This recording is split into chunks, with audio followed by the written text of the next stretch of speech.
OG Merpe, here with you. It's we're a little bit more casual today. I am not in my normal garb.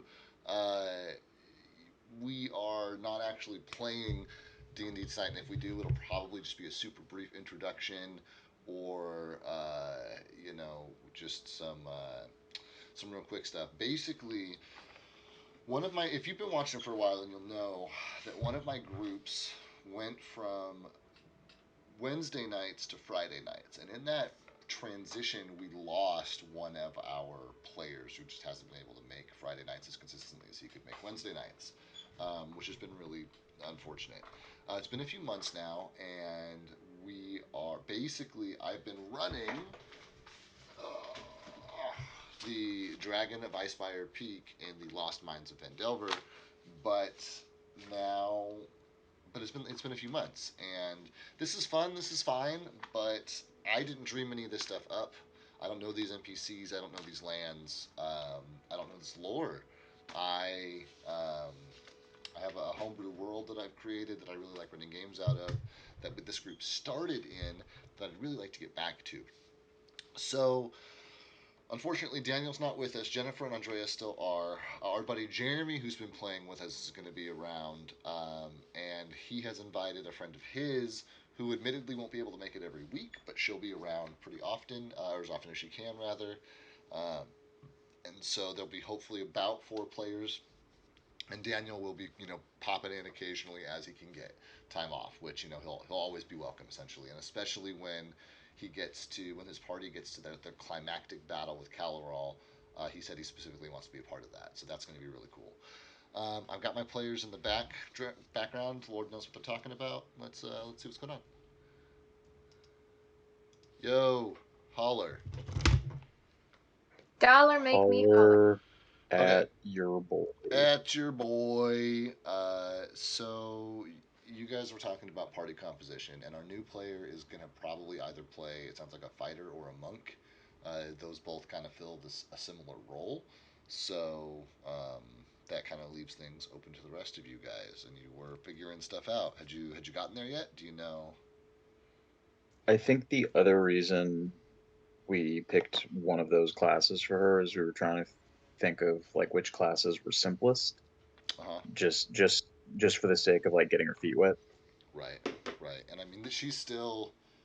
I mean, this is going to be like second or third session ever playing. Yeah. Yeah, Yeah. So probably, I don't need that my fucking YouTube stats.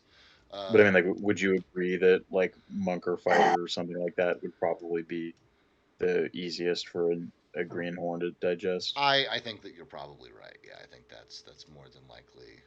Uh, I think that's more than likely. Like, definitely not a caster. It's one of those things that casters are a ton Yeah. of fun, but you Hmm. you have to have like a baseline understanding of the game before you're really ready to take on everything I think bad. it took me. I think it took me 3 characters to make my first caster. Yeah, yeah, I super believe that. So that's great for her. That's great for her. I started with a ranger, which is a half caster, but only a half caster, and I admittedly really didn't use any of my spells until session like 10 or something. It was pretty crazy. I was gonna say if she's interested in like a ranger rogue, flayers are fairly easy to do because they get rid of, depending on how you do it, you can basically get rid of most of the magic if she's wanting to focus more on like sneak up on people and stab them, or sneak up on Right. people and shoot them. Yeah, that was kind of the way that I built my first 2 characters. Yeah, because I know slayers, like that's basically what they're built to do. As the hybrid of the two classes. Aw, tiny potato wedge. Little tiny one. Mm-hmm. Andrea, nice and told me to get potato wedges. I have no idea what's for dinner. At some point, the wonderful Eva will appear through this door here, bearing some kind of food, and it will be amazing. And I appreciate her so much. I'm just always happy that it's here, whatever it is. Uh, Free food. free food. Your first character was a caster because you're special and have taken to the game very, very easily. And you can't. There's nothing wrong. Honestly, like So in my friend groups, I'm always the one who's like, I have this new game. Here's this new board game. Here's this new card game. Let me teach you guys all how to play it. And or like we decided to go in on something together. Like it literally got to the point where they'd open the box, they'd hand the rule book over to me, and then somebody would go grab me a beer and set it down next to me, and they'd just like kind of let me like digest it for a while, and at some point I'd look up and it'd be like, okay, all right, here we go. So it's like I probably could have started with the caster. Some of us are just rules minded that way, and we just get it. Not everybody's like that. And for some people, specifically, I'm trying to talk Eva into playing D&D, and like she specifically is not interested in learning the rules, and that is one of the things that she has like told me is like a concern for her. So like I would never dream of trying to make her play a full caster to start. Her idea is more caster aligned, but we're just gonna. I think we're gonna do it. Will Eva be joining our main campaign? No, I am starting an in-person campaign with another friend of mine, with Joe, with the player who runs.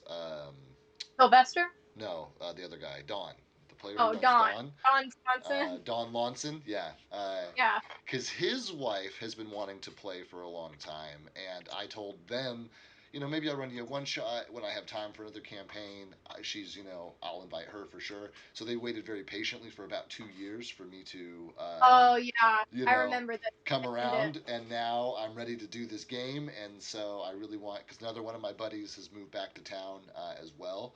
And so I like have all these minis I painted, and I like built all this terrain, and I like literally have only played one bachelor party. It was a full weekend of D&D, but I've only played like 2 days of D&D with them.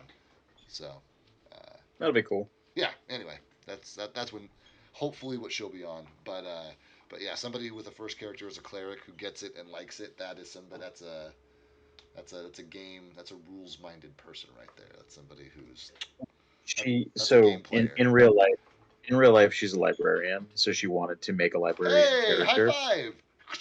Me too. Um, Used to be.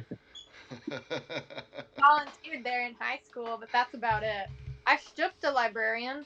Librarians That's are a librarian would be a weird. good character base. Would be like a good Oh, she could do a bard. thing to base There's it on. one. There's for the bard. So There's an archetype that's basically a librarian. yeah, but it sounds like she was a cleric. So how'd she end up there? Yeah, it's a knowledge cleric. Knowledge cleric. That makes sense. That makes sense. Yeah, for bards, it'd be a lore bard. But yeah, she wanted to make a librarian. I think that one's for you, Dave. Yeah. Yeah. I got it. She wanted to make a librarian character, and this is her first time into D&D, and she's made a lot of progress to the point where she's become the MVP of multiple sessions in other games.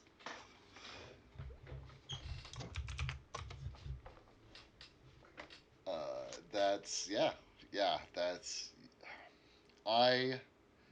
If I didn't play almost exclusively in a game with 7 players, I might have a shot to. I was a heroic sacrifice once, and my character died. If that counts. Um, yeah, sad days. My Sad days. Breath weapons are no joke, folks. Do not. Any breath DMs out weapons, yeah. there? Any DMs out there? Be very careful. What the fuck you do with I have a whole campaign that's like dragon based, and that shit is wild, man. Breath weapons are nuts. Um, fucking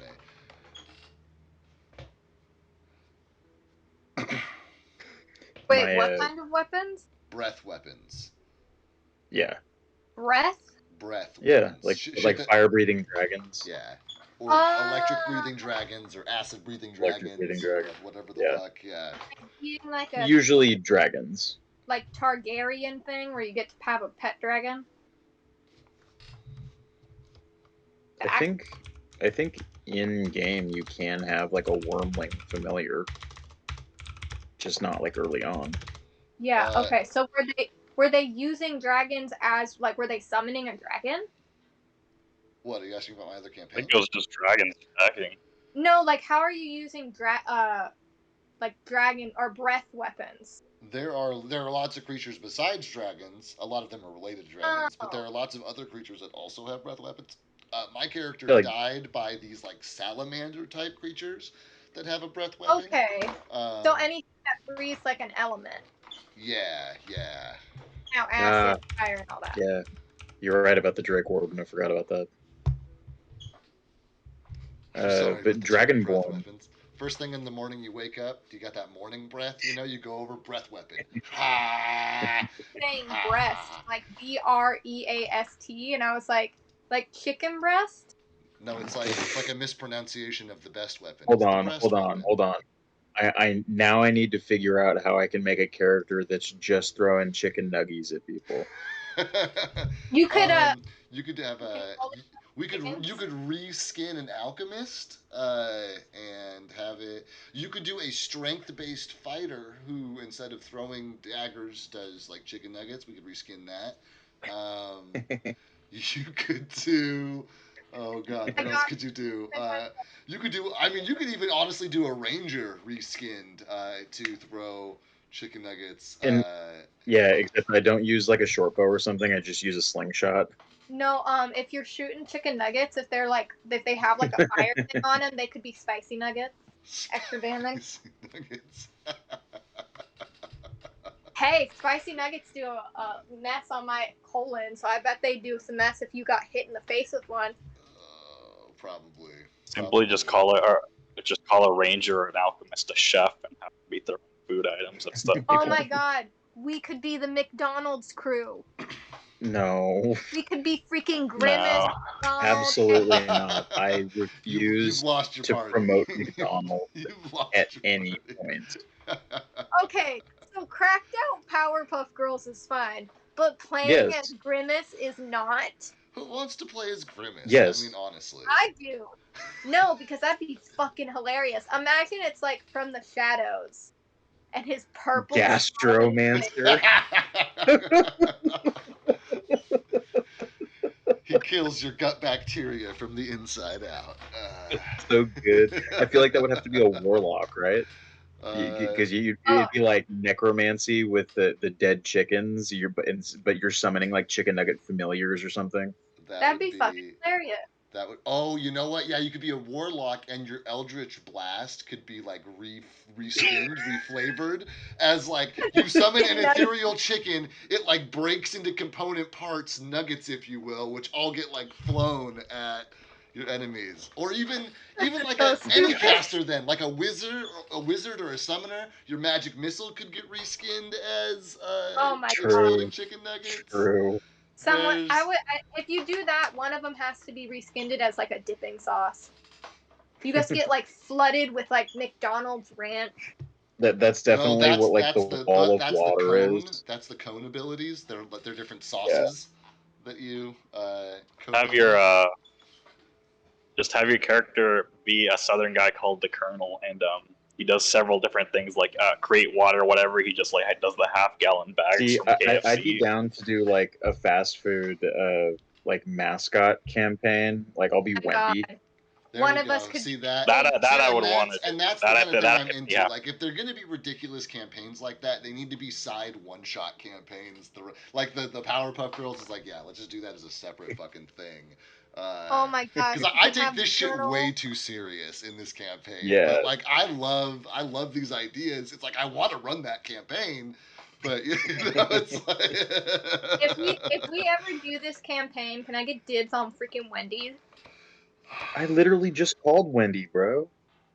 Bitch, I want to play Wendy. She's the only girl. You got all the other fast food icons to pick from. But Wendy is literally the best one.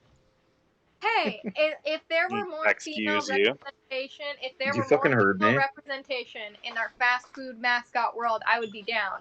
But no, you got that fucking duck from McDonald's. I am not playing the duck from McDonald's. No. You're the one who wanted to play Grimace. What's wrong with the duck now? I'm fine with Grimace because he's the main bitch, but I don't want to play the side dick. Ooh, Castle's calling you out. Didn't think you called it, Jeremy. She didn't call shit. I'm the one that brought her up. When? I did not hear you bring up Wendy's. That was my example.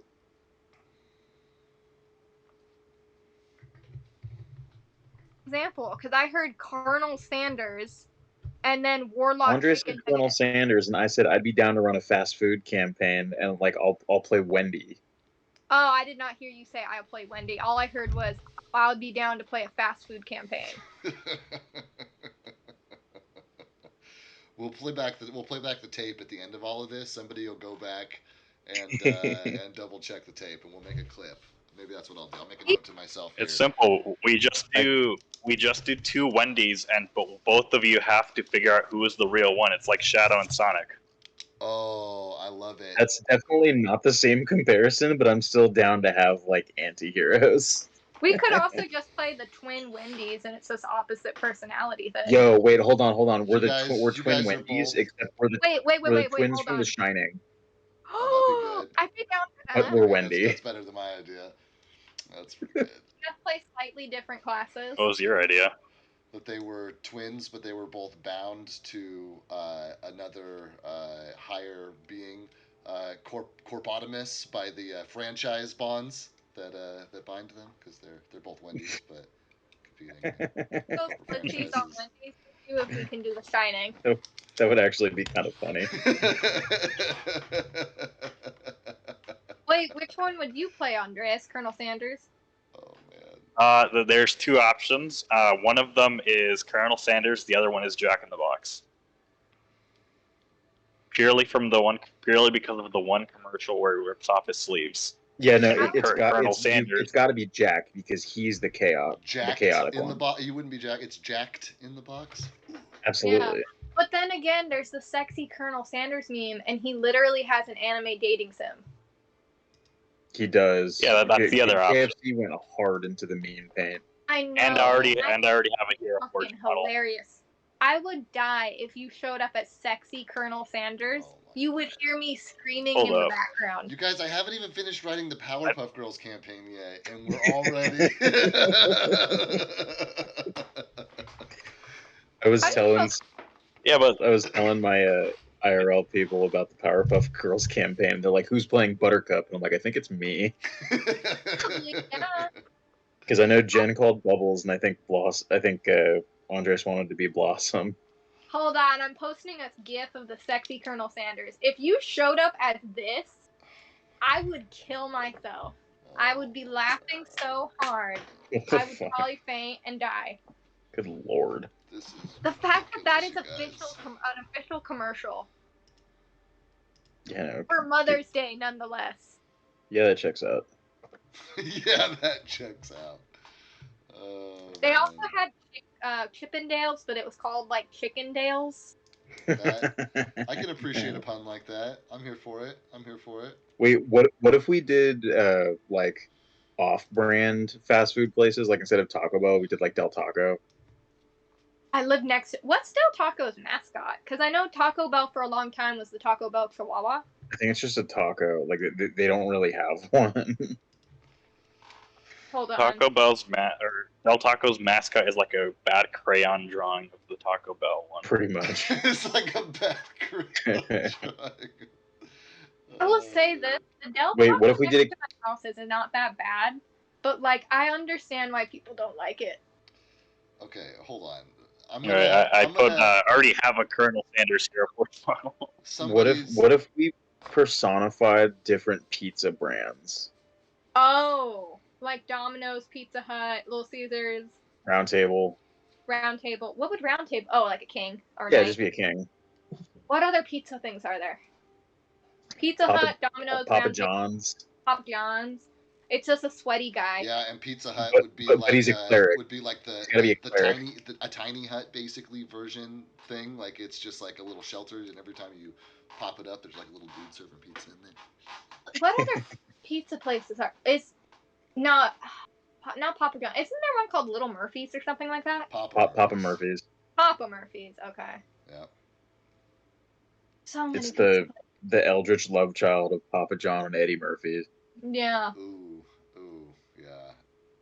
There's a character idea. And speaking of character ideas, here we go. You guys ready for this? And this is me. This is me reeling us back in. I'm reeling us Oh back no. in here. Um, All right. he What are got we? hit with an offstage cane, and Dave just goes yank. Nice. Which I love it. You know, it's like we'll add this to the list after I get Powerpuff Girls written. I will start on fast food, and if you guys want to be the knights of the pizza table, then Oh that my is god! totally up to you. Could we Um, be fighting Mayor McCheese in the Mayor McCheese dynasty? yeah, if none of you guys Dude, pick pizza and you guys all pick other stuff, then they'll probably be your antagonist. Will be the different pizza guys, and maybe there's five of those pizza guys. I think the BBEG has to be like some local pizzeria that's only in Porterville or Oh something. no! I super got you. It's going to be very relatable no matter where you live. But I already Cool. have the BBEG for that set in stone. I got it. Is it Pizza Factory? Sick. So we're gonna be totally fine. Um, but I love the shit out of all of this. But we were at one point anyway talking We were about here on a minute. what to do. Thank you, baby. I appreciate it. We were talking about what we were going to do for this campaign, for team composition, any ideas you guys have for, more serious characters that are going to, like, have backstories that, get tied into the world and shit. Well, So, you can go first. okay. Maybe I'll I was thinking, definitely looking at support, and I was thinking most likely a cleric or potentially a druid. If it was a cleric, it'd be probably one coming out of Fort Sockets just to keep that work in there and give a reason to visit there at some point. Thinking could either have been one that's like from there or was just passing through.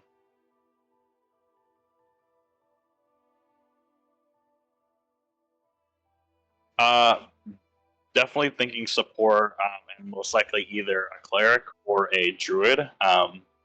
If it was to be a cleric, it'd probably be coming out of Fort Sockets, either like having trained there, or whatever, or just passing through on like a pilgrimage situation. Um, so that's where I'm looking. It's gonna be one of those two options. Hey, real quick, also, are we doing for 1E or 2E? Uh, one, one E for now. I do have a friend who Okay. got all the 2E books.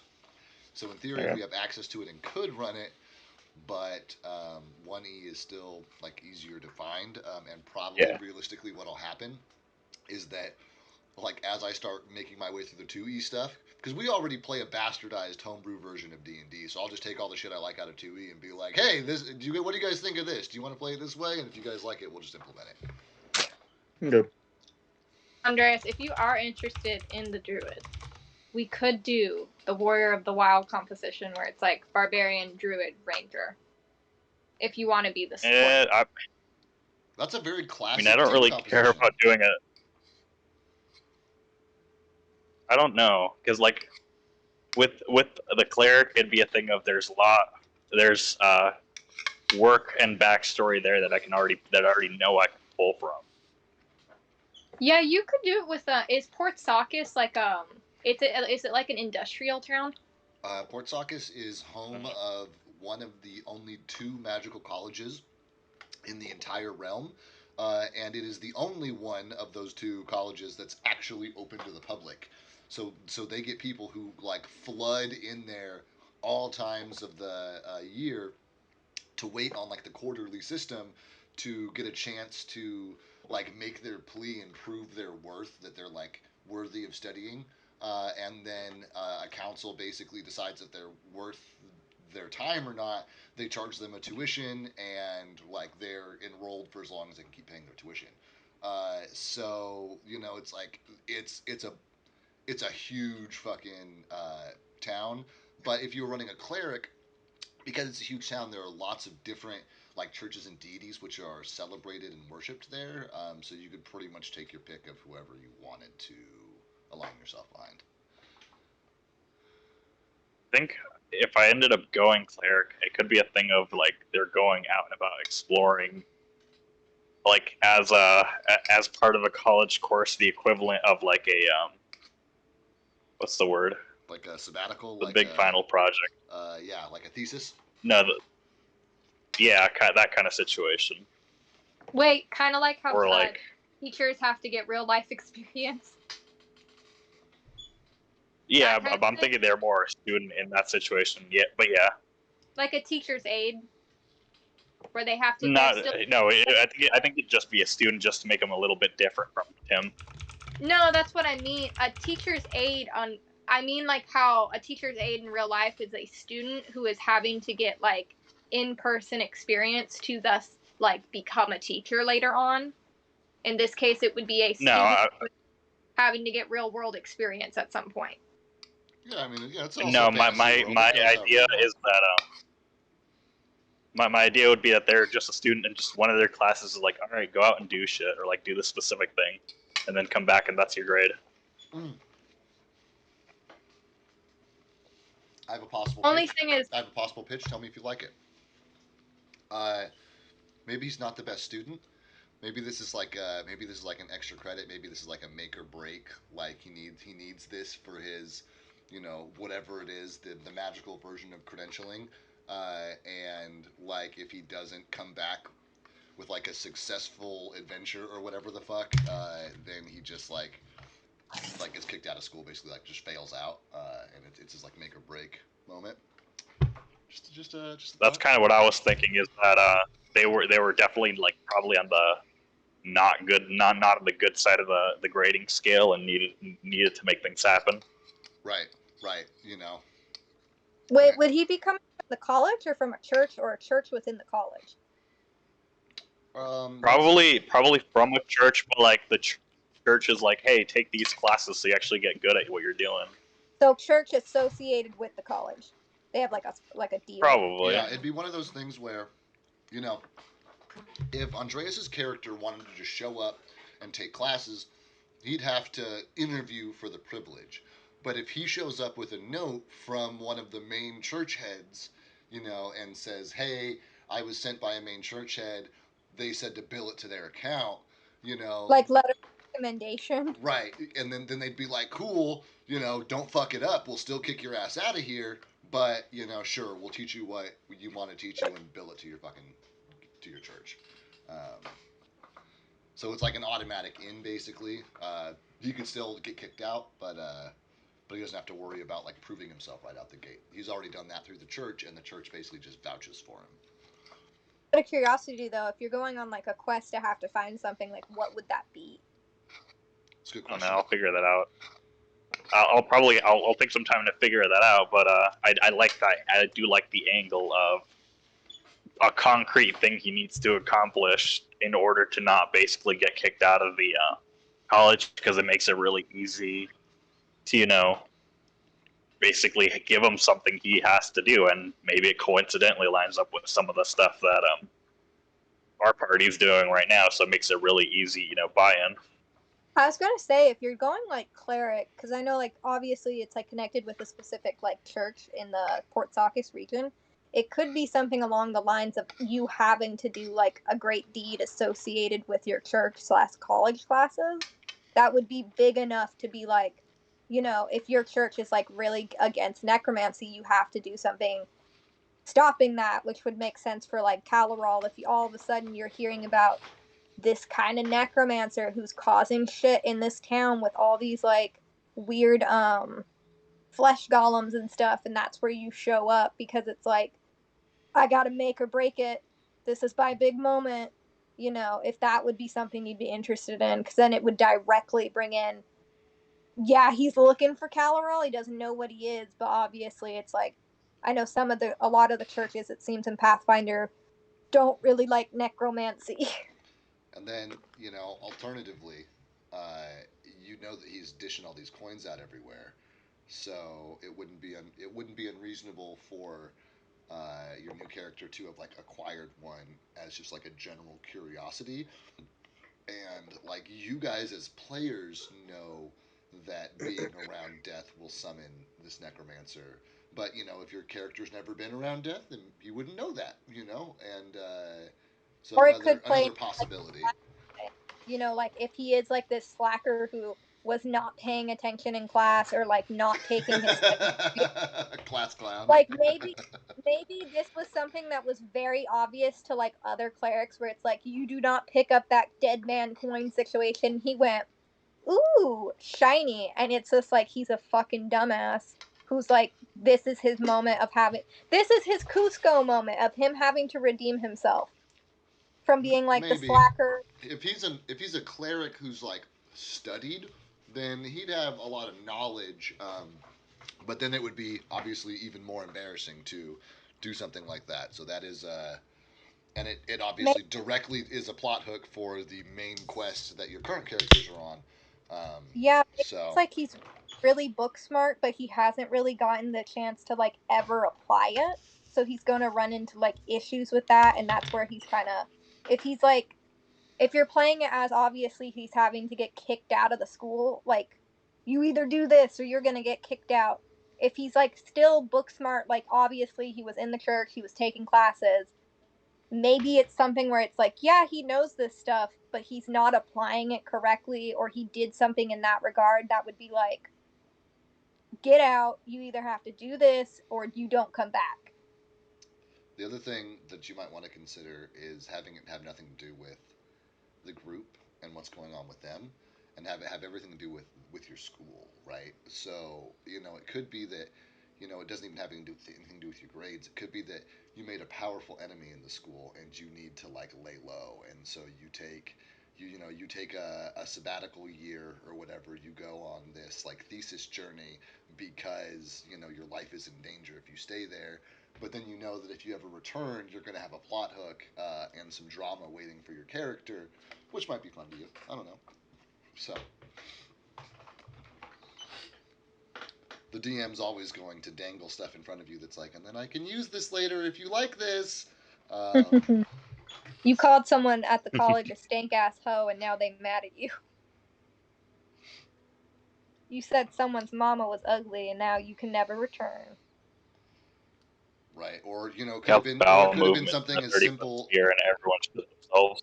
Could have been something as simple as there was a professor who was just being inappropriate with a student, and you like stood up for the student and made it on the professor's shit list, and they're just significantly more powerful and influential than you, and like you did nothing wrong, but still found yourself, having a new enemy. Shit like that happens all the fucking time. Um, cool, love that, Andreas. You should chew on some of that shit for a minute. That's great. Jennifer, have you thought about your character at all? Nah, I'm basing it basically off of what these two are doing to fill in. I'm trying to get wide variety, and I feel like, or like picking out different classes than the ones I'm already doing, and I feel like that will be a good way to do it. Figure out what these two are doing, and then go off of that. I Okay, had an idea for a perfect stone. world. If they already create a balanced group and you can just kind of and you're the bonus slot, what would you pick? Mm-hmm. You know I like rogues, rangers, and slayers, but I want to try to get away from that. Yeah, I mean, I definitely encourage you to play a different archetype. Um, you know, Yeah, because Jeremy, have you? Because she's talking about basing it on what you guys have done, and you were talking about doing the same. Um, you know, do you have any thoughts about Yeah, your I've character? been I've been building a half orc fighter while y'all have been discussing some shit.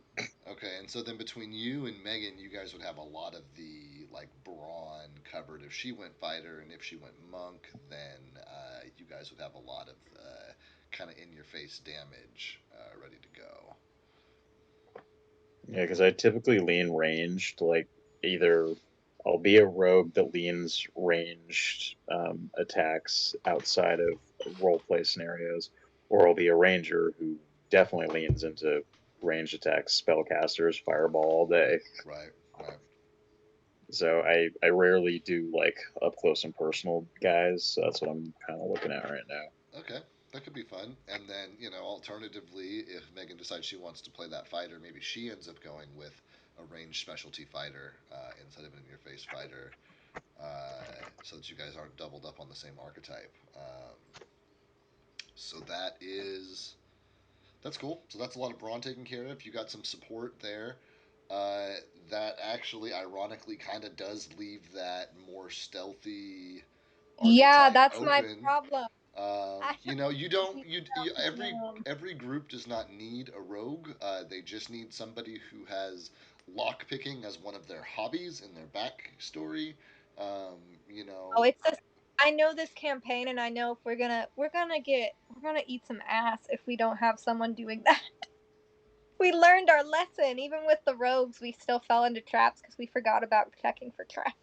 yeah. Well, you were also, like poking around like goblin infested areas and shit, and goblins are definitely known for those kinds Yeah, of I was gonna say we shenanigans. were poking around a tent that was belonging to a goblin in a trench coat. Yeah, yeah. So, there's that. Um, Let me see here. I'm trying to think of what else you might be able to do. Would you consider going, if you're trying to go, something different? Alternatively, I've seen some full cast, some really squishy full casters, like wizards, who have filled Good. that gap because they're so versatile. They're the Swiss Army knives. They have a bunch of. They don't have a lot of spell slots, but they know a lot of different spells, and I'm a, so. I'm not at the stage where I can go full magic. Okay. All right. Yeah.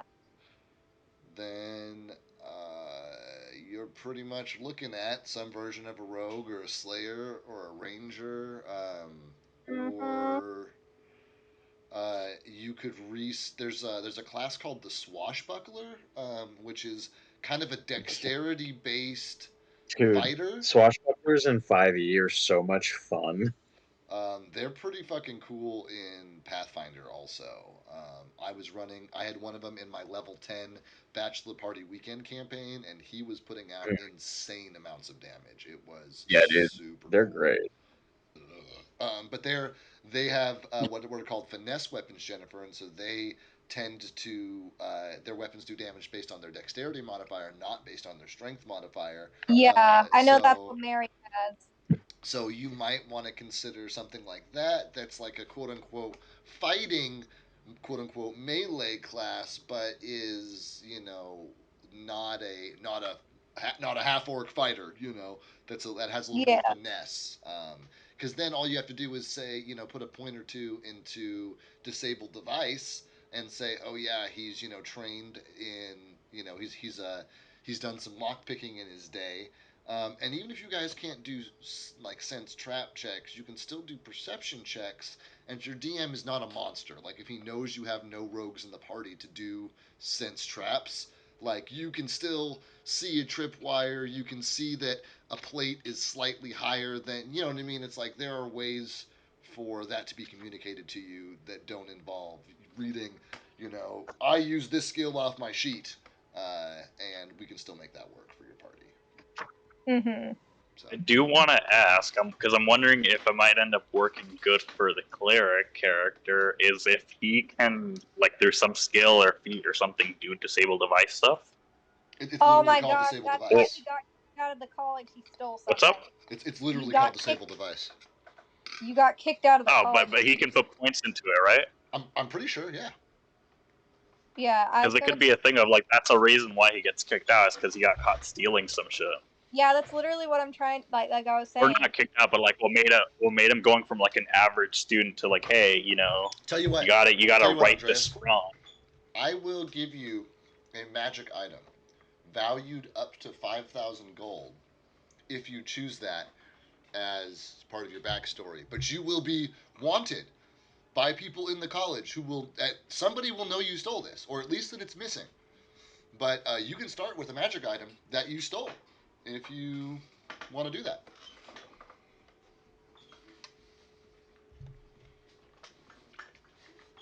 Um,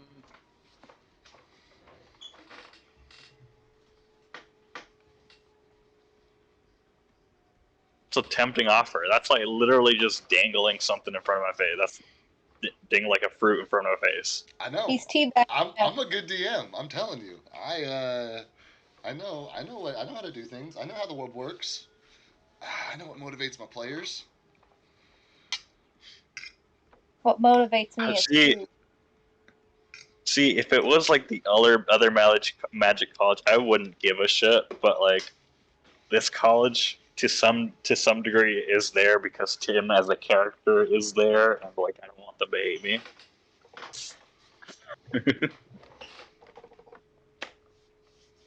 I'd have to look at magic items valued under 5,000 and see if there's anything that's enough to get me to change my mind on that. Sounds great. And if you find But one I that's do- worth more than that, let me know.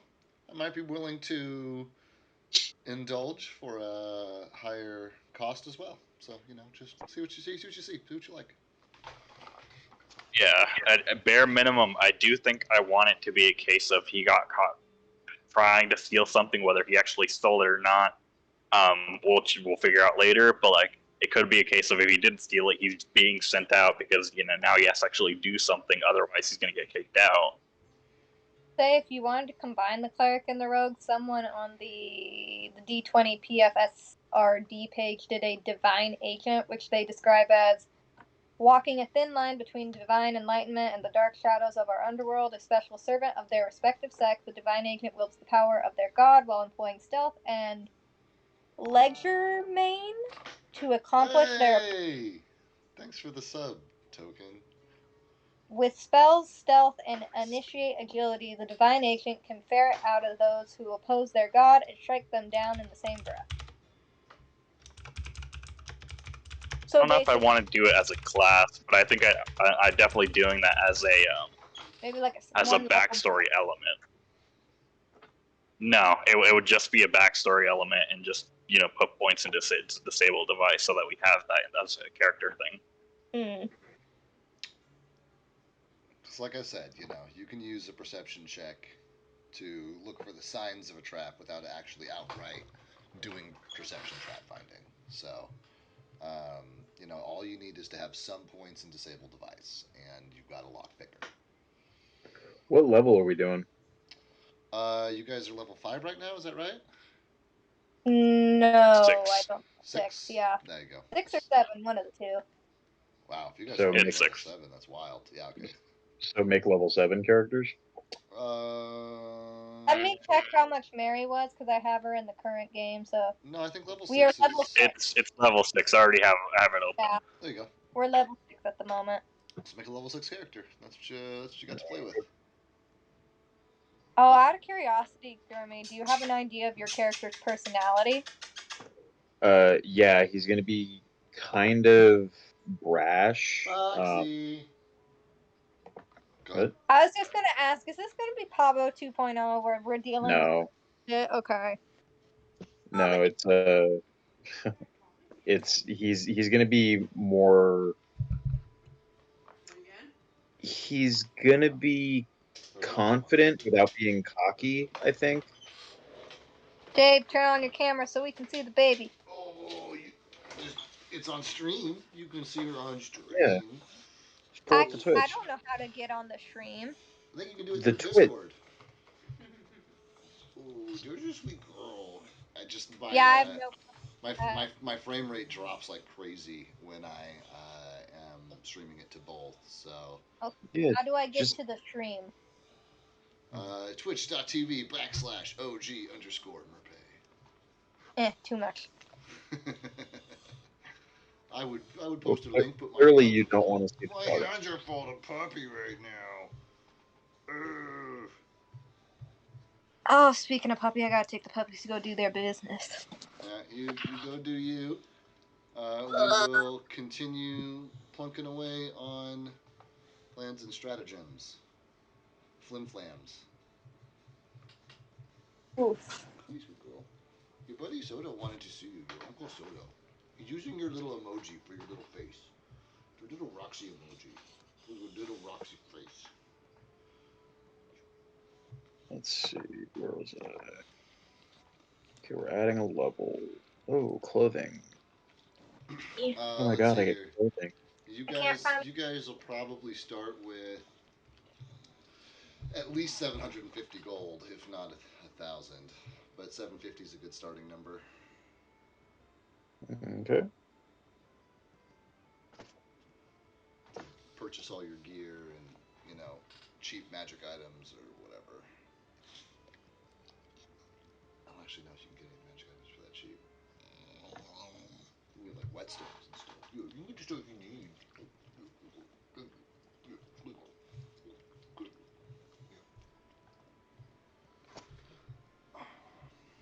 Oh, shit. Did I do this wrong? It's easy to do.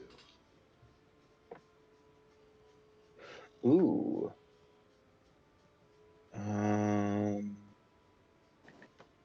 Yeah, let's do that. No. Oh, I don't get one. Okay, fine then. Fuck you. Oh, here it is, Roxy. There's your emojis. Soda must have just sat back down on his chair. Look at him with your face. Look at him with your face. Look at him with your face. There it is. There's your face. Big smile. Okay. Oh, fuck you. Now or later? Well, I mean, we can't. Eva's right there.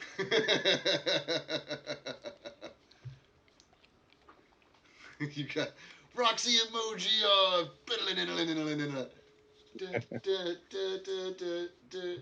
I did too many, and it was like too many characters. Oh, cause Fuck you, yeah, too many characters. yeah. Okay. Here's hoping Yeah, I figured my guy would be like a mercenary of sorts, but Okay. like a more charismatic one. So he's got a 16 in strength, 13 in dex, 14 in con, 8 in intelligence, 9 in wisdom, and 14 in charisma. That sounds like a mercenary through and through. Does he currently or has he ever worked with a company? With any company? Like a mercenary company, or has he just always been like a lone sword for hire? No, think actually, you know what? Have you ever seen Trigun? I have not seen Trigun. Oh, damn, that's a good one. Um, no, I'm thinking lone wolf-ish, but not quite as dour as the stereotypical lone wolf. Okay. Um, I was thinking because of he's a half orc, and because of that, he probably adhered to some adversity, and he's Right. looking to basically prove all those fuckers wrong. So half orcs have the ability to disguise themselves as human to basically pass as human. Is that Hmm. something that your orc has ever done or has ever been interested in, or is he always been proudly half orc? I think he's always been very um, ashamed of being a half orc, but is trying to make it so he doesn't have to be anymore. Okay. Within like the general public consensus. So no, he's never tried to disguise himself as human. All right. I like that. I like that. But it's not because he's proud either. He's just never tried to disguise as human, and he's still got some feelings about that. Yeah, I like that. I like that. because I think with the possibility or the idea of disguising himself, like hiding some of who he is, that would inherently um,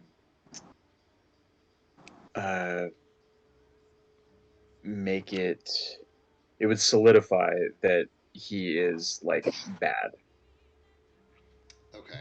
and he doesn't want to do that. So Does that make then sense? it does. So then my follow up question would be he's a mercenary. How long has he been doing this work? And in the time that he's been doing this work, what is the worst job he's ever had to do? And I mean, maybe that's not something you want to say right now with your possible players, but like, has he ever had to do terrible things as part of his job? And does he consider them terrible, or does he consider them part of his job? I don't I don't know um like what the nature of his work would specifically have been, nor the I guess severity of said work. At least not yet. Right? Um I I would imagine as I would imagine he's like he has a sort of altruistic goal in mind in that like it's basically like the he's trying to clear racism, but he's just like going about it kind of wrong. That's it's very That's fun. It's very that's funny you should say basically that. Why? that is straight up my alchemist character. He's trying to fix racism, but like he has no idea how to actually do it, and he's actually like somewhat upper middle class situation, had that kind of upbringing, but he's not super aware of that. Right. And Y'all he's want to he's actually the character that he's going to retire, which means that it's totally up for grabs as a character motivation because he won't be playing That's this hilarious. character anymore. So it can even be something that your characters bond over, in the short term before he retires him, and then Mhm. you know what I mean. It's like he can be like, no, this guy's got it. This guy's gonna make things happen, and then he can go off and do his shit. Do you guys want to see Otis, Otis. the baby? Hold on, let me. He's been renamed. He can't be called Nugget no more. I will because- let you know. How fucking dare you change Nugget's name? How He ate fucking poop. dare you? Ate poop. I don't care. He didn't either, apparently. If you rename Nugget because he eats poop, then the only possible name is Dingleberry. No. He's trying to eat another poop right now, and he ate it. Crazy girl. Don't go for the kisses. No, it's because Vet recommended we change their names because he wasn't responding to Nugget for whatever reason. We think it's because Nugget and Nibbles were very similar names, so they were just like, huh? Yeah, it's possible. Now they're And we Nibbles had a and vote Otis. last week, and it was Otis. Yeah, Roxy. This is we girl. Jeremy, you missed the vote. It was between Otis, Buttons, or Otto. I mean, Otis, I guess, works as you can call him Odie. Odie, Yeah, Odie, that's what I was Odie. thinking. Andrea said it was a basic name, but I like it. Yeah, like Buttons Also, isn't a looks basic like a name. grandpa. We were thinking Buttons because he likes to chew on buttons, but I'm single mom in it. Otis has gotten fat. Do you want to get down? Are you done? Or do you want to stay in Dad's lap? Okay, one puppy down. Choice. I know. I know, you hear Dave and you're wondering how he's speaking through the iPad. Oh my goodness, where is this voice coming from? He's watching you. Blah, blah, blah, blah, blah. You can't run towards the iPad. No, you gotta go back to bed.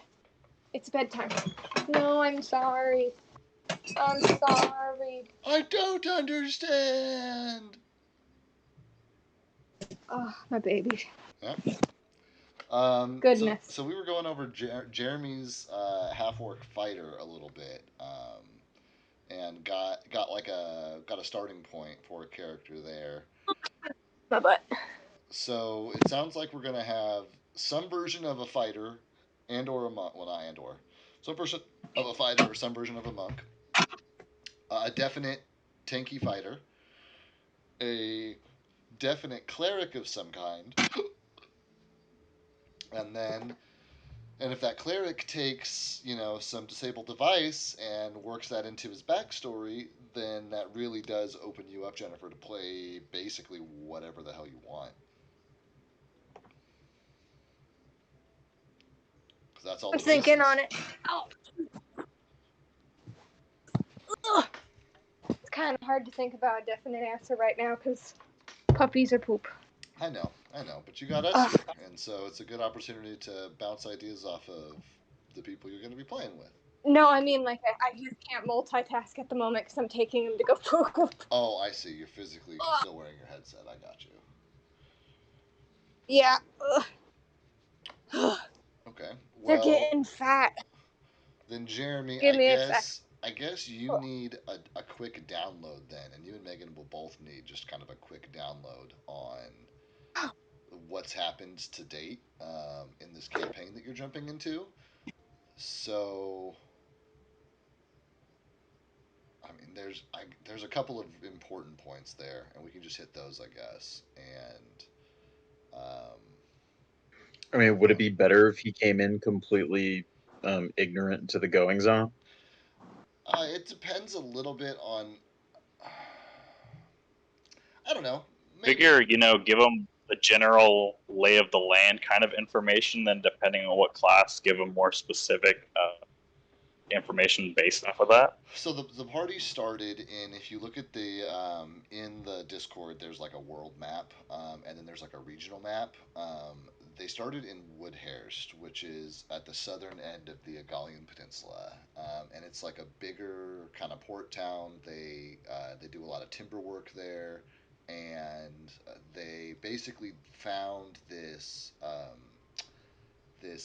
elf, this half elf who was missing his arm from the elbow down, one of his arms from the elbow down, and he had this big like brand in his forehead, which in this world means that he's what's known as under contract.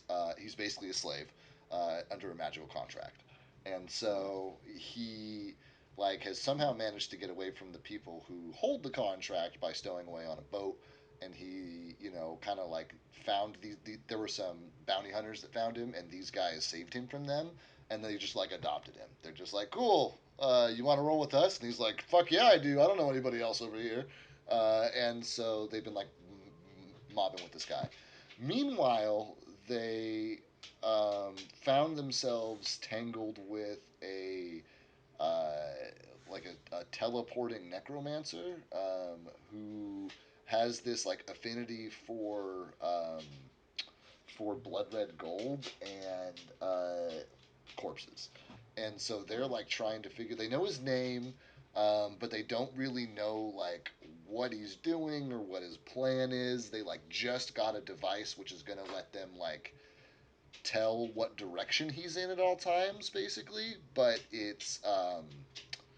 like they literally just got that.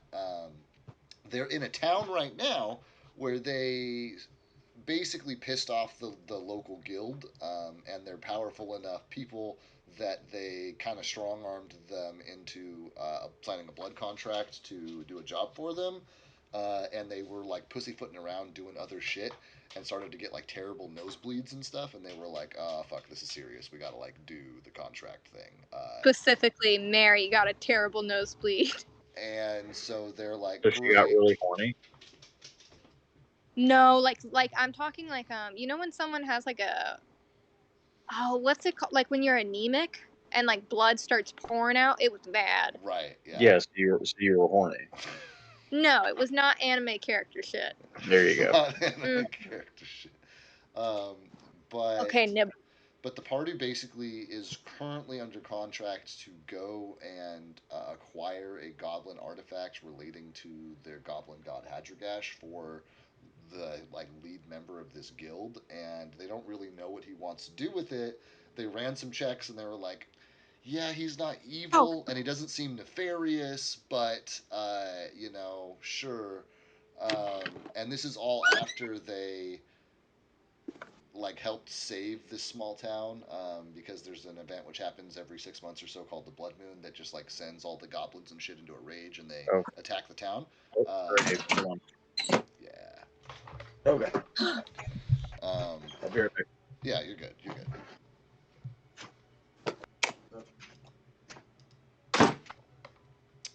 And I looked, guys. You are on. We're about to start session like 33 or 34 of this campaign when we come back to it.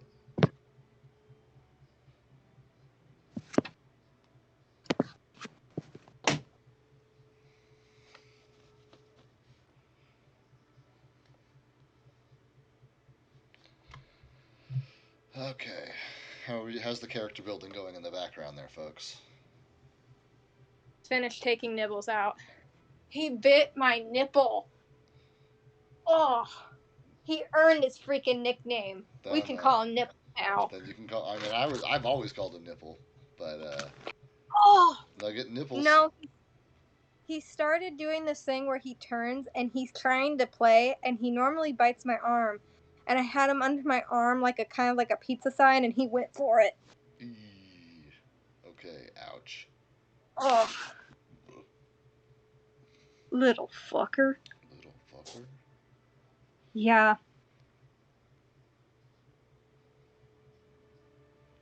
Well, I was giving Jeremy a recap, but I did not get it all in time, and he had to get up and go do something real quick. So, if Andreas has his character pretty much, hammered out, and he's just working out fine details, it sounds like Jeremy's working on his, and he's going to help Megan get hers built. Um, you know, like I said, pretty much leaves your character open, Jennifer, to whatever you want to Yeah. play. I had talked to Andreas about something, but I feel like it's not gonna work now with the different with the composition. I don't think it's gonna work. Well, I mean, like I said, you have a I mean, healer, and you have a fighter, and you have It was a healer, yeah, that's what I was aiming you. I mean, if I'm you open to in switching the car. some piece of that out. And Switch though. this You already too. have your thing done. I have the character concept done, which is that he is a magical user from the church at the college. Doesn't It can still be swapped out for like a wizardy type character who just worships Oh, a but you deity said or you something. wanted to be a healer. Don't care enough to not switch it out either. But then I feel like I'm stealing it from unless you're wanting to go duct tape wizard. MacGyver. Oh my god, is that the item you steal? No, I'm Oh. not doing that. That's a other campaign's idea. That's Do you know what we're referencing when we say duct tape wizard? No, not a clue. Hold on. Un momento. But I'm fine with switching some aspects of that character out if it means that you get to play a role you want to play. Yeah, and I mean, you guys can go, half healing a piece, and it's not a bad thing to have two different party members being able to pick up other. Because when your healer goes down, who picks up your healer? It's like if you have somebody who, even if they're not like primarily that's what they do, if they just like have a healing spell in their back pocket, then it's nice to have your bases covered a Yeah, little bit. honestly, like I'd be fine with something like that because like I like the idea of him potentially being like a bit more like not MacGyver-esque, but like that in the sense that like, oh, instead of just straight casting a magic spell, he grabs some like rope and like ties it really quickly around a cross and sets that alight and like throws it, and that's like that's the equivalent of a spell. It's like I don't know, reacting with magic in a very mechanical type way. Quick question. I hear that word all the time. What does MacGyver-esque mean? MacGyver is the name of an action hero that there was a television series on who would always get himself into trouble. And he would need, and his kind of signature thing is he'd turn to whoever is next to him and say, I can get out of this if you can find me a ballpoint pen, wool scarf, and roll of duct tape, and somebody would come and bring all those things, and he'd, take the pen apart and tie it, use the scarf to, throw something out, and like he'd like use all the different parts and pieces together in a nonsensical way to, bust them out of whatever tight spot they were in, and so to be able to Swiss Army knife random shit has been now is known as MacGyver, being able to. Oh, in the Discord, this is what we're referring to when we say duct tape wizard.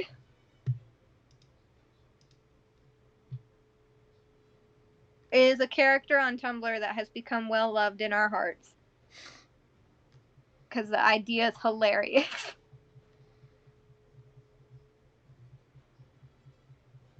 He is adorable, but I did not think he would work in this kind of campaign. No. But I like the idea of like, oh, you know, it's like, oh, you know, if you take a sigil from this god and this god, they react and like, you know, the gods hate each other, so it very much manifests in their in token or items related to it causes fires to start or something. I don't know. For what now? That way it's like, what's up? For what now? How much of it what did you causes the catch, fires? if anything? What are we? I feel like I missed a piece. Oh, like you know, yeah, it's like, oh, you know, an item from this god, and you take an item from this god and a trinket from this god, and, you know, the gods hate each other, so it causes, and, you know, when their items touch, it causes fires or something. I see what you're saying. Just as like the flavoring, the skinning of your magic. Yeah, I got you. that way, you know, it's like it's not skinning. It's kind of skinning it a bit more in the alchemy idea, which I do want to continue playing an alchemist, but I don't want to play an alchemist. But this way, you know, I learn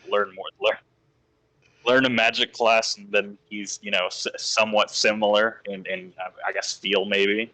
Yeah. I was gonna say, if you're wanting to go more like divine but less clericy, you could do like oracle, because they're basically divine sorcerers.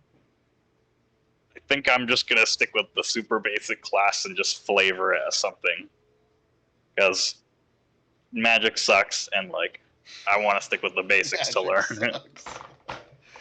It doesn't suck. It really doesn't suck. It's a system like anything else, and once you learn it, everything within it makes sense. But it is a new system to learn. Yeah. Yeah, and I want to stick with one of the more basic classes to try and learn that same way how it was with Bronze or Hans. He was a basic ass barbarian, but that was the first up in front kind of character, and he didn't really make it. But even Bronze is still pretty basic, just a cleric and a fighter, I think, or whatever it was. War priest. Yeah, war priest. I forget what the two classes are, but, you know, basically that situation, I'm sticking with the basics, and I know that Oracle has some really interesting mechanics that I do not want to deal with. Yeah. I was gonna say, if you want me to do, like, if you're wanting to do like where you do the main healing and I can do partial healing, I could do oracle, since I know they can be like blasters. So anyway, I mean, that's your choice. If you wanted, Was that It's Always Sunny in Philadelphia? Kinda. I mean, I don't know it through that. I literally just know it through the meme that is. With Danny DeVito? Right, but yeah. Yeah, I know that's where it came from, but yeah. But I'm twice removed. I never saw the show. I just know the meme. Oh, I have a question. When I see the term anti-caster, what does that mean? I don't know. My Isn't guess would be character archetypes who are most successful against other casters. Okay, because that's what I kind of made my best guess at. Because I know that that basically that you can some spells you can counter with the spell magic. Other spells you can counter with all spells pretty much you can counter with counter spell. And then you can also counter a spell by, if you have the exact same spell prepared, you can, counter a spell by casting the same spell at the same time, basically. Okay, look like anti-casters are just designed to make casters' life a living hell. Right. Just basically go deflect. Because if you put a lot of like AOE spells around them, then they're going to have to like worry about their concentration checks, and there's going to be a chance that their spells are going to fail. Obviously, if you can do more hit point damage to them, they usually tend to be pretty squishy. You can finish them off that way. Yeah. So I think that's probably what they mean by that. Super sick. Did Jeremy ever end up coming back to us? I don't think so. Okay, I'm just checking in. Okay, I'm looking at kind of options. What is our rules on summoning? What do you mean? What is our rules on summoning? Well, every single time I see something where it involves summoning, they go, you should check with your DM on what their rules are regarding summoning. Or Um, sure, I would so check in. I suspect that is because I have a player in my other campaign who plays the class is called Summoner, and their That's the main one where you feature. get to create your own Pokemon. Right, the main feature is that they get their own Eidolon, but because it's so modular, that creation process, the min-max gremlins have figured out how to. So, for example, when you do this, you still have your own, like it's a pet, so you still have your own turn as a spellcaster. So you could, take one or two shots with your crossbow or cast a spell on your turn, and then have your Eidolon take, if he's a quadruped, up to 4 attacks. Um, he can have a 10-foot reach on those attacks, get a +9 modifier at level 4 or 5 to hit, and be putting out an average of like 20 to 25 damage on every full attack round that he's able to go, when the rest of the party's doing like 6, 8, 10 damage. Okay. That's So something I was wondering about because I know that class was like it's banned in some games. yeah, I'm guessing because of that. I would, I really don't want to ban different classes, but I will give you the same warning that I gave him and that party, which is the more powerful. I balance my encounters based on the strongest player in your party. So if you have one player who is substantially stronger than the rest of your party, they're going to skew your combat encounters to be more difficult to keep it balanced with that player. So, Okay. do with that what you Like, will. Um, do with that what you will. But I have direct experience with summoners, and um, they. Let me put it this way: I don't know how many encounters that party would be able to finish off without their summoner. yeah. Okay, I'll probably. The reason I am looking at this is because it's like I've looked into oracles a bit previously, and I know that if you're looking at different ways to play oracles, like one of the ones that I've seen a lot is summoning, but I don't think I want to do it. It feels too complicated. It feels like a lot. Yeah, the other thing that you can do is there are summoners who don't focus on the Eidolon side of things, the Pokemon, and instead what they do is they have a certain number of summon creature spells in their back pocket. The trade off is a lot of times these spells take a full round to cast, but then, Yeah, so combat starts, your summoner standing in the back, their eyes go blue, they start muttering to themselves, and they just basically skip the entire first turn. But then, in the back, turn just going going chaka. ugu chaga, and then their round comes around again, and then a portal rips open, and a giant dire ape comes out and starts tearing shit up on the summoner's behalf. And that is kind of that's the other way that summoners go, is that they don't have their pet who they do everything with. Mostly they summon like random other shit instead. Okay. Well, looked at from my previous notes. Okay, we already kind of have melee stuff going on, or like You guys should have between Megan and Jeremy. You guys have melee we have. covered. Okay, do we have tank covered? Jeremy's Probably with one of probably those gonna things. tank. Yeah, if he's Okay. gonna be a sword and board, then he'll be your tank. Yeah. If Andreas is our main healer, that leaves me with either, in my opinion, controlling an area, the control one, which from what I remember was. But if you don't want to play a caster, you don't really have very many control options either. Yeah, the other was skill junkie. Which are rogues and all that kind of stuff, because they get a bunch of skill points, which is which is the which is basically the experience that you've been playing. That's the role you've been filling in every character that I've run for you. Yeah. Because the fighter, Jeremy's fighter, is going to get like 4 skill points every level, whereas your rogue gets like 8 or 10 or 12 every level. Yeah. So it's that that obviously means that the skill junkie is going to be better at more shit than the fighter is, because they just have more skill points to go around.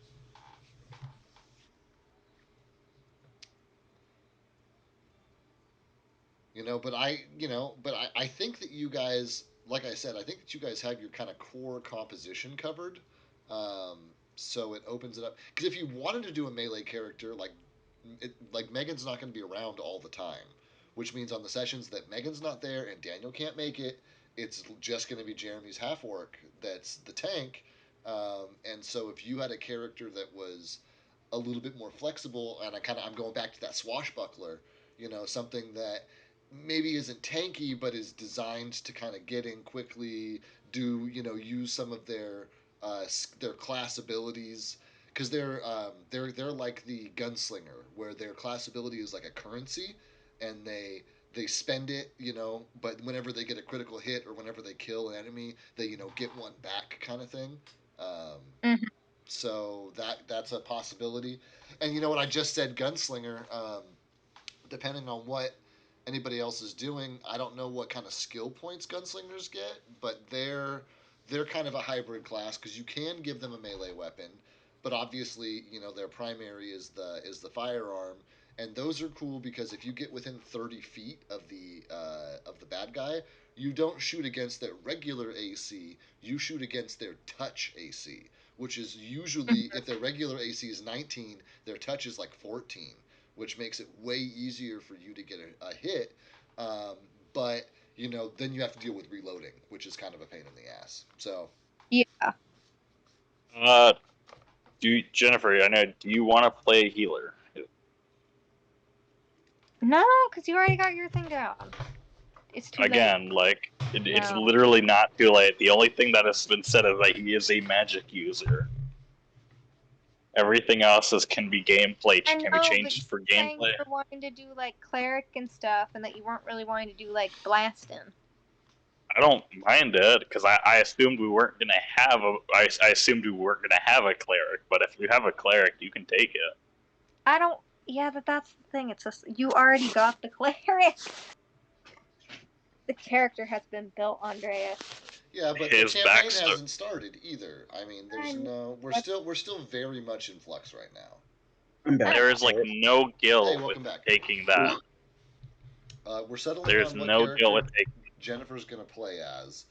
Um, she's not sure. She hasn't settled. It sounds like her and Andreas are toying with the idea of splitting healing duties, but nothing's been decided. Men duties? Healing. Healing, got it. Okay. Healing. What do you think he said? I thought he said demon duties. I'm like, what? She could play an Inquisitor. I mean, that's totally possible. I'll throw extra evil shit at you guys if you have an Inquisitor in your group. I'll make it work Which out one's now. Microsoft. I know. I saw that out of context, and I was like, I wasn't sure either. And then I saw you ask and the answer, and I was like, oh shit, that's funny. That's good. Well, like if I'm working for Microsoft, then clearly my character's name needs to be Steve. Yeah, and yeah, and I don't know how, but you've got a nemesis like Sonya or something that's Yeah.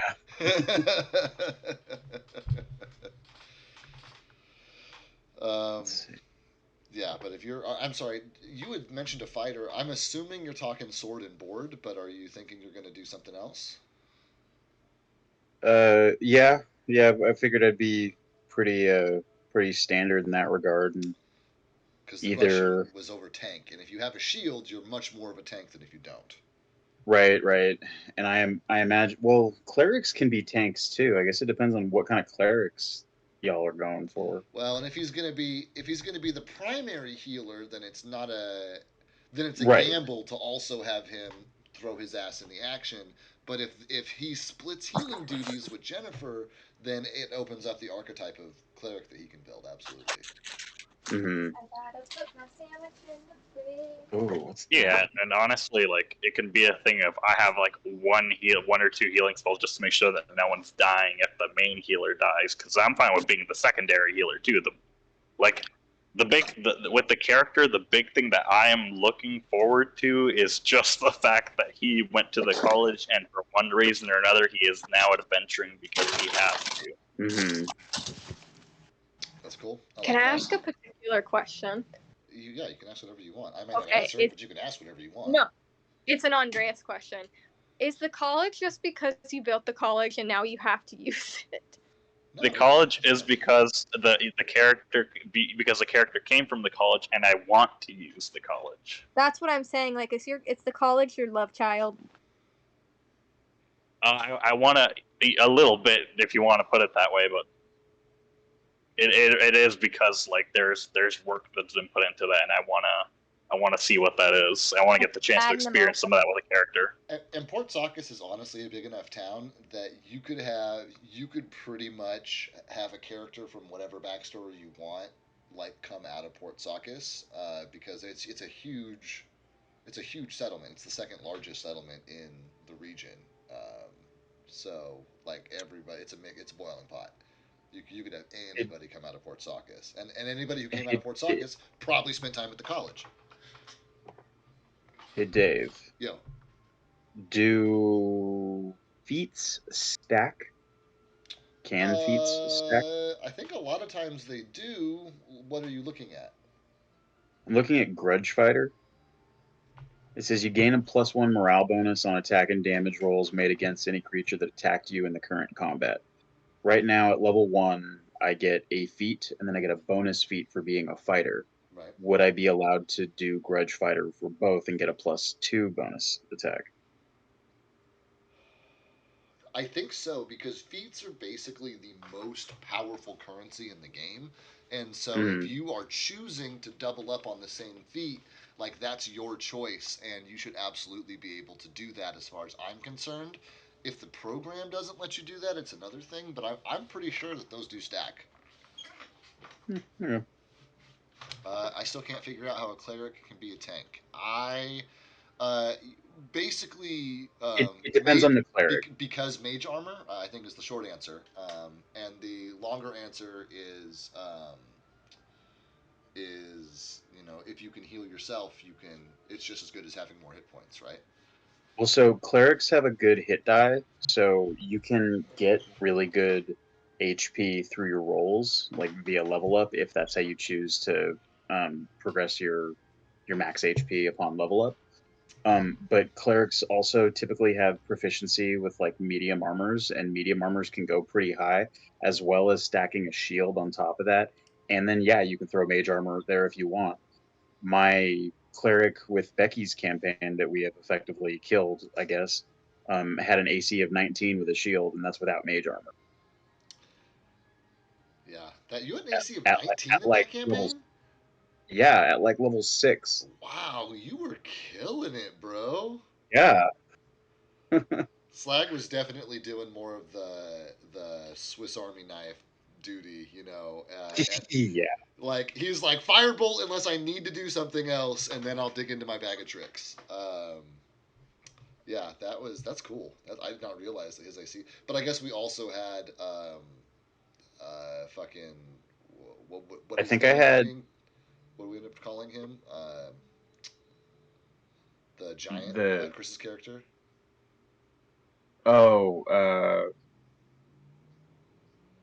fuck. It What was was something his name? short. It was like, Tim. was it also Tim? Because Andreas is Tim also, and I just want to make sure I wasn't just Oh yeah, crossing no. Chris's wires. character was Tim. It was Tim also. Yeah, okay, that's what I thought. Yeah, and he was pretty tanky for us, so you didn't really need to be a tank. Whenever I think of freaking clerics, I think of that one quote from the Crap Guide to D&D where it's like, but sometimes the best in the squad is the one with the cross who can smite like the boss and harness the bitch slap of God. Because that's where I get the whole idea the clerics can be a bit more like punch in the face if they want to. Yeah, but the bitch slap of God, I would pretty much reserve for paladins and their smite. Like to me, that's the definition of getting the bitch slap from God. Clerics I think are Ron's got a bitch slap from God a couple of sessions ago. so it's like basically kind of in my mind, and this may not be accurate at all, but kind of the way I see it is that clerics and warlocks are basically the same, but clerics have devoted themselves out of a place of like internal motivation. Whereas warlocks, it's like business. Like they're like, all right, I'll trade you my fucking soul for some powers, and it's all business. The clerics are like, we live to serve you, almighty and powerful gods. But they're basically like the same thing. Just the warlock is all business, and the cleric is like brainwashed. Like otherwise, they're the Clerics same are the class. groupies. So yeah, clerics are groupies and warlocks are businessmen, but otherwise they do the same shit. Yeah, I stand by that shit. You stand by what shit? Dex. That warlocks and clerics are basically the same. Oh, okay. Can I ask a quick question? Always. Okay. So, you know how, like, with the kineticist, we had to bring it in from another book? Yeah. Am I allowed to do that with, like, for example, if there's, like, a revelation I want to use or a specific feat I'm interested in, am I allowed to bring in another book like we did in that case, or is that off limits? Yeah, I mean, you just, I have final say. Just know Yeah. that if you, okay, I'll put it this way. If you take stuff out of the core and the advanced rules, it's pretty much guaranteed to be a go, except for some stuff like the summoner nonsense. If you Yeah. pull out of I'm mainly other looking at books, Oracle there's a much Revelation. higher chance that something will get vetoed, but you can always pull out of it and ask me about it, sure. Okay. I'm looking at some the Oracle Revelations because they have like it's a shorter list from like just the original, but a bunch of other ones got added on, and some of them kind I built a kick-ass oracle out of just vanilla stuff. I know some of the other stuff is interesting. Yeah. If I can Wait. find it. So, Dave, I lied. You lied. Dez's AC was 17 with the shield because I was wearing scale mail, but I was still only a level 5 character, Yeah, still. and I could have used shield as a reaction spell, I believe. Yeah, I do have a monk that has a base AC of 19 though. Yeah, I think Slag's AC with a crazy high dex and a size bonus for being small was still like 14 or something at level 5. So, and he was supposed to be pretty hard to hit. So, yeah. Shield. Tim's AC is 10. That's because Tim dumped dex before he knew what he was doing. I was gonna say Yeah. started off with a really. I feel like if like slight researching had been done, I think Tim would have had a much easier time in life from the beginning. Yeah, but I feel like Andreas did a great job of using the stats, the numbers on the page, and the results from the die to help add to like Tim's personality and to enhance his role playing of the character, which ultimately, like D&D is a collaborative storytelling, right? And so the fact that he still found a way to tell a story, with that less than, and that's kind of like, I don't have anything against min maxers. I have friends who are min maxers, and that's what's fun for them.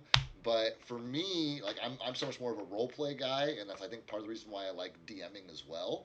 And it's like, I just feel like there's a lot less opportunities for that kind of like, being kind of pushed into a corner and having to make some role play moments out of it if your character's crazy strong, right? Like, you're just not going to get backed into a corner as often. But Tim throwing his third bomb of the night and having it go blow off to the side, he's like, oh, I must be really rattled right now, and it's like something's bothering me, and that just kind of I felt bad for you, Andreas, when it was the moment of realizing like we have to switch things around for your character, because I thought it was just the thing of like you were going really good, and then no, you could never hit anything, and I was like, that is sucky. You had so much fun, and then it was just like, nope. Honestly, I'll say it's still been fun because like eventually we ended up getting him a decent melee weapon. So yeah, that's like I think if you wanted more, he got that pretty well. He got the first one pretty early on. The mace from the bandit lady, whatever her name was. The they call what was yours and Corbin's nickname? The Wiffle Bonkers. Wiffle Bonkers. Wiffle Bonkers, yeah. Yep. Sometimes you bonked and sometimes you didn't. Sometimes you whiffed it. Yeah. That's how it goes. That's fucking sick. Yeah, But and I get that. I get wanting to run your character out of Port Saucus because you put a lot of thought into that. We've had a lot of conversations about Port Saucus. yeah, no, and like honestly, Jennifer, if you want to do the healer thing, you can have it, and I'll just have him be like a wizard or a battle cleric or something that's like just like more blaster focused, and just have a couple of healing spells in the back pocket so that if a healer goes down, we're not dead. Yeah. This is slightly off topic, but I'm looking at the Oracle Mysteries, and one's just called Wine, which basically means your character is practically drunk the entire time because they worship their god through inebriation. Dionysus, baby. Yeah, there's also one just called Shrieks, and it doesn't explain it. It's like obviously like stealth, bluff, and that kind of thing, but it makes me think of like she belongs to the streets. But like street smart, I got you. Yeah, there are some weird ones. Yeah, I mean, there's a lot of weird stuff in D&D. It's a crazy fucked up world, man. I know. It's just some of the names are really funny, like fitness. Just ones like that where I'm thinking of like, oh, it's a yoga chick. Our Oracle is really into yoga and like crunchy granola. Yeah, I mean, I've got somebody's character concept they told me about for a while, where they're going to be basically like they're going to be like a cleric or something, but they're going to like basically worship the god of like sex and fertility, and they're going to be like And they're going to be like kind of like the horny bard, but more like sex positive and religious, is what it sounds like. So, right. So I mean, that it's that like also sounds like Dionysus. Take your rocks off. Yeah, it's gonna Okay, be it's so gonna be cool. update: you cannot stack Grudge Fighter. Okay, there you go. So then, you can stack Grudge Fighter with another feat, because I know that for the Ranger, you can stack the multi shot and the power attack together, so that Mm-hmm. you take two shots that are both power attacks at like a negative modifier. Like I know that that's possible, Right. which means that you can stack feats for the same attack, but maybe it's just not the same feat for the same. Yeah, exactly. Yeah. Or Because honestly, I couldn't. sometimes there are feats that like they unlock at a certain level. Like at level 7, you'll unlock the second tier of that you can pick up, but not Right. until Yeah, then. Grudge You Fighter know. better. Right. Right. Oh, if I'm going healer route, quick question. With the ASMR kind of race, I know generally speaking the other half is human.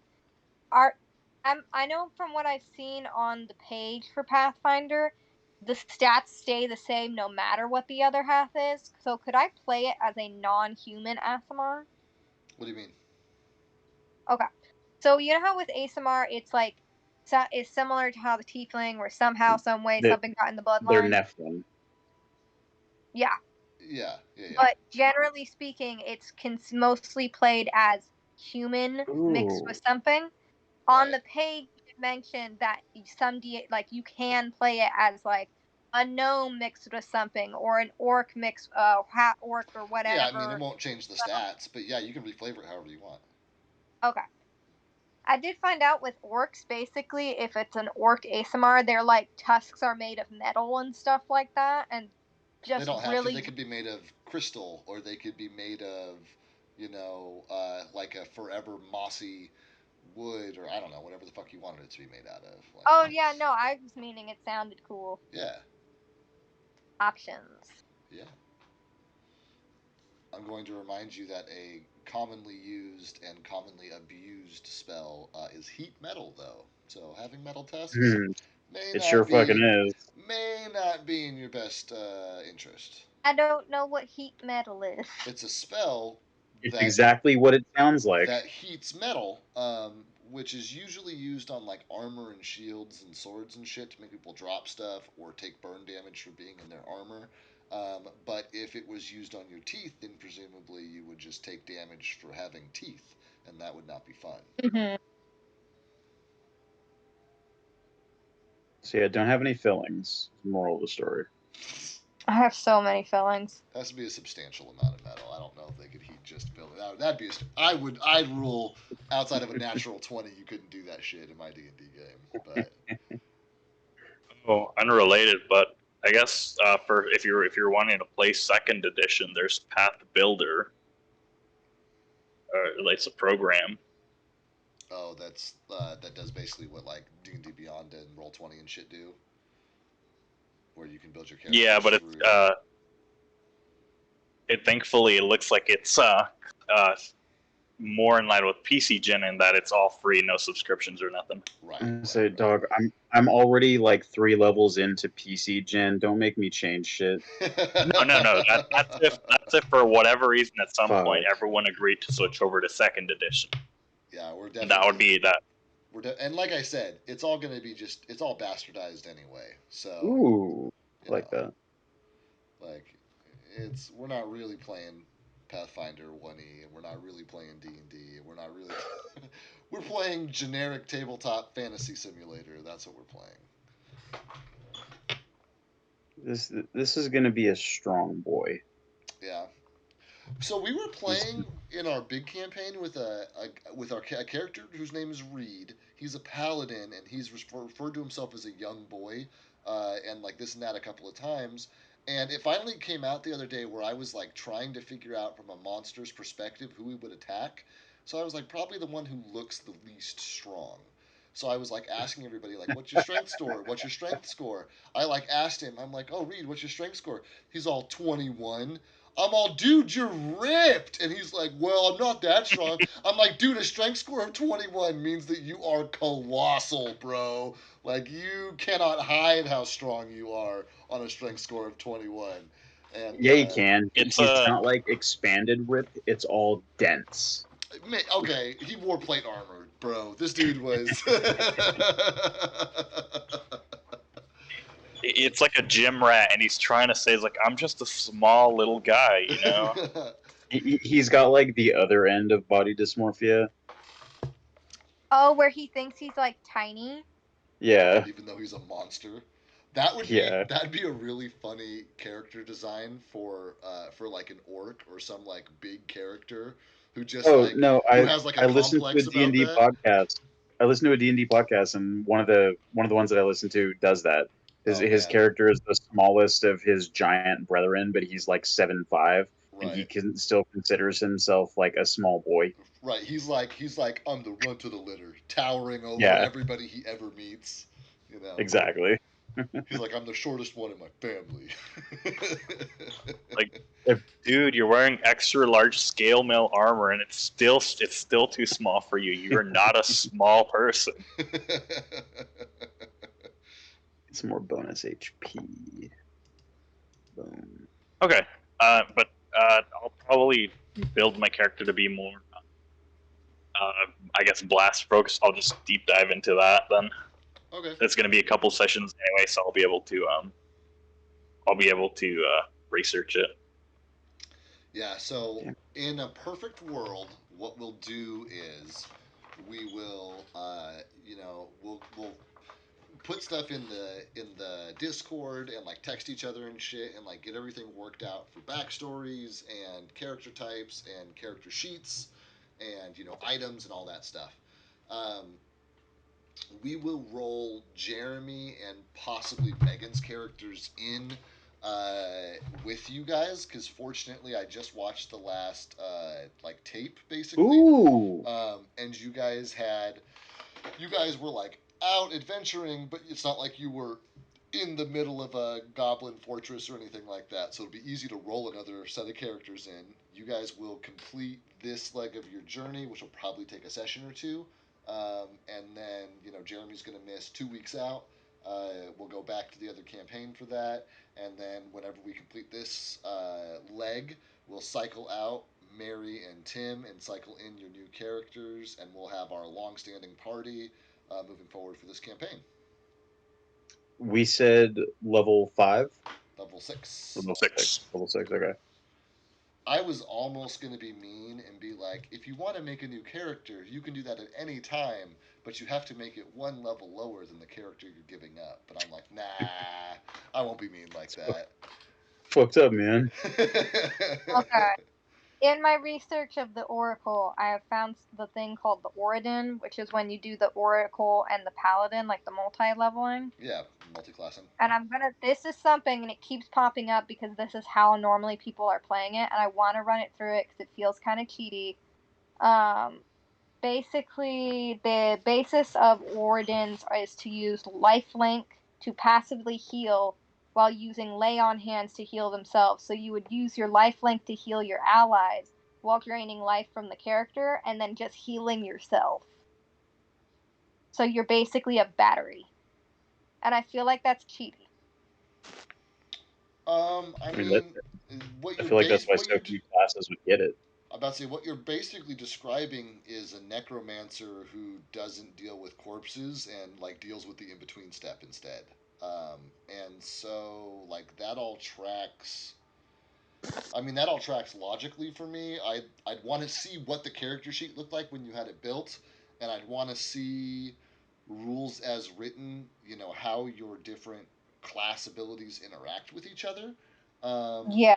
But you know it's not I'm not gonna immediately shut that down just hearing about it. Like I would at least look at that character sheet and see what that looked like. Okay, I think I'm gonna like do the 2 character sheet then, just the basic Oracle healer, and then that, and see which one we probably will go with. That sounds like a great idea. Yeah, because like from what I'm seeing with the Oridon, there's things you can do with it, but one of them is called like people have called it Cupid stuff, where it's like, oh, if you put the archer shit on it, you can be a little cherub. And now I'm thinking of Asimar gnome shit, and that's hilarious. Tiny cherub. Yeah, I'm sure you will find a way to build a fun character for you to play there. Oof. Anybody else have like questions about the campaign or the setting or what's allowed or like anything they want to touch base on? I You did have a said Powerball question. Oh wait, no, you're me. You go first. I was just say you said we're starting out with 750 gold, 750 gold for your new characters. Yeah. and is that are we just starting out with that, and that's what we have to spend for like starting shit, or do we have starting shit as well? Um, And if so, what constitutes that starting shit? you can start with that's kind of why I give you a dollar amount instead. So it's like you have 750 gold, buy whatever you want with it, whatever you have leftovers in your pocket. Let me know if you spend it all down and you have 3 gold in your pocket. I'll throw you another, 50 or 100 or something, so you've got some spending money. But Hmm. but yeah, I mean the spirit of it is yeah, that's what you have to buy your gear and your whatever, and anything you have left, you have left. Because I think that's about what these guys have earned over the course of their adventure so far. It's not quite 1,000 gold, Do but I think about do we seven care seven about fifty. encumbrance? Um, we're not tracking it, point by point.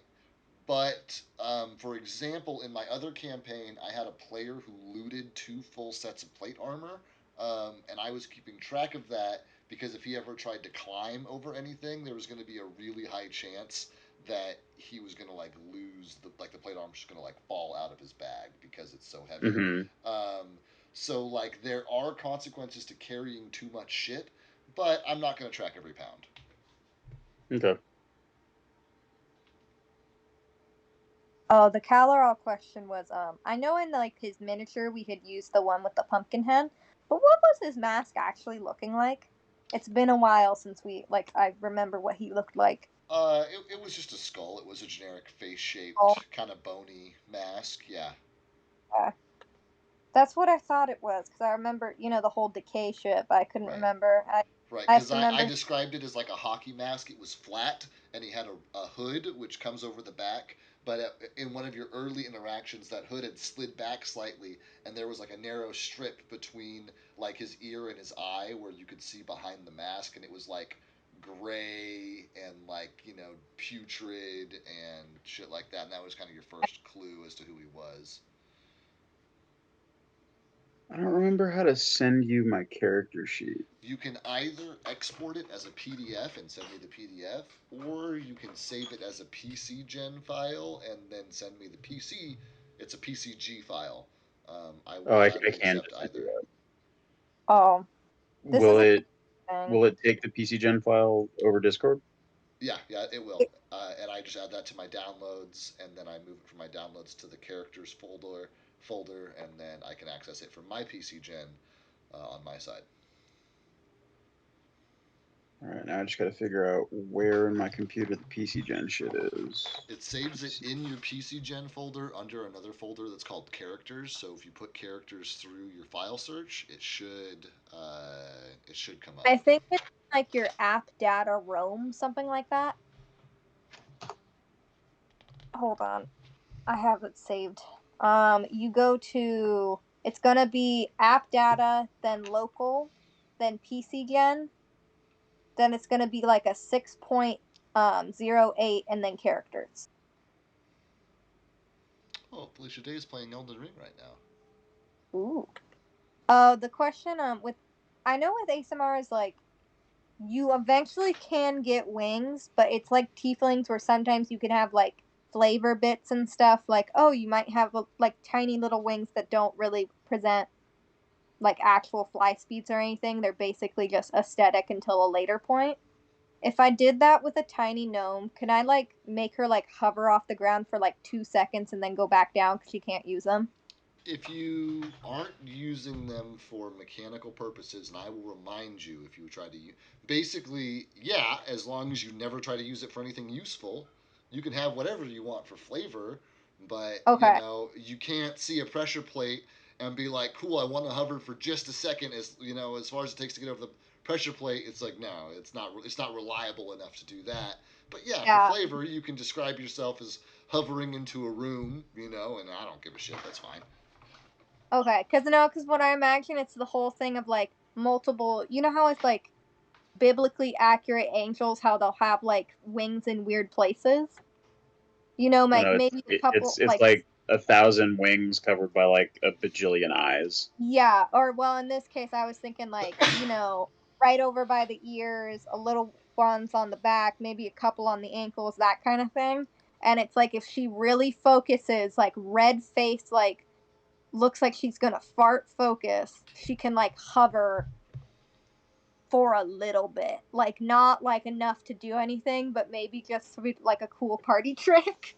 Yeah, and that's the kind of thing that flavor stuff is built for in my mind. Yeah, Absolutely. eventually she wants to get the big wings. It's the whole like every time a bell rings, an angel gets its Oh my wings. god. All right. Fair enough. Fair enough. Uh, yeah. Which Yeah. Christmas movie is that from? Yeah. We could do that. That's not a big deal. Other character questions? Great. Any setting questions? I don't think so. Okay, cool. Well then, guys, I'm gonna come back and like talk to you guys, but I think I'm gonna wrap up the stream bit of things for tonight because I think we're like hitting the end of our session 0 stuff. So we'll be able to come back next week and hit the ground running. Jeremy, let me know as soon as possible whether or not this is something that Megan's interested in doing, Okay. and I'm gonna go wrap up the stream. So give me a second. I'll be right back. Okay. Well, guys, thanks for being here. I know we did not actually play D&D tonight, and that is mostly in part because these are fun, and I actually really do recommend Lost Mines of Phandelver. This is just a job board, Dragon of Icespire Peak, and I really don't recommend this campaign. But I do recommend taking this job board and plopping it in this campaign so that everybody has kind of a if they just want to kill shit and get loot, they can do that. So they're great campaigns, but I didn't write them, and I don't have any personal stake. I don't have any kind of like investment in them. For me, it pulls out some of my immersion and some of my like the fun I have playing this game to have my players ask me a question. I have to be like, fuck, I don't know. Let me go look in the book and find the answer. It's like I'd rather just know it or make it up. But I'm cautious to do that, to make stuff up for stuff that's written, because if something comes up later and it turns out that I don't want to accidentally sever the thread of prophecy, as they say in Elder Scrolls 3 Morrowind. So, anyway, I'm really excited to get back to my Homebrew campaign. This map is the map that I built for that. I found the outline for this online. It was all this kind of like parchment color. And then I slowly started filling it in, naming everything, building all the trees, moving the mountains and the rivers and the blah, blah, blah, blah. So this is like my world. This is my baby. I love this thing. And I am ready to run. I've literally run 2 campaigns out of it. I'm about to start running a 3rd one out of it because there's just so much here. You guys are the best. Thank you for being here. It was so fun. I was, talking with the group, and I was like, you know what, guys, should I even stream? We're not going to play. It's going to be kind of a session 0. And they were like, like if you want to stream, it's your channel, man. And I'm like, yeah, I'll stream. And Jeremy said that, he's like, oh yeah, are you going to stream or can we get people in here? And it's like, oh yeah, we'll go ahead and stream. So I'm glad that you guys, want to be here, that you guys enjoy listening to us bullshit, and give each other a hard time and are just here to share this with us. It's a whole lot of fun to do it. I love sharing the hobby with as many people as possible, and I just love having another platform to do that on. So, thank you guys for being here. Let me see here. We don't look like we have enough viewers to raid right now, so I'm just going to tell you guys that you're all the best, and I will catch you guys on Wednesday for our next campaign, if not sooner. Bye, guys.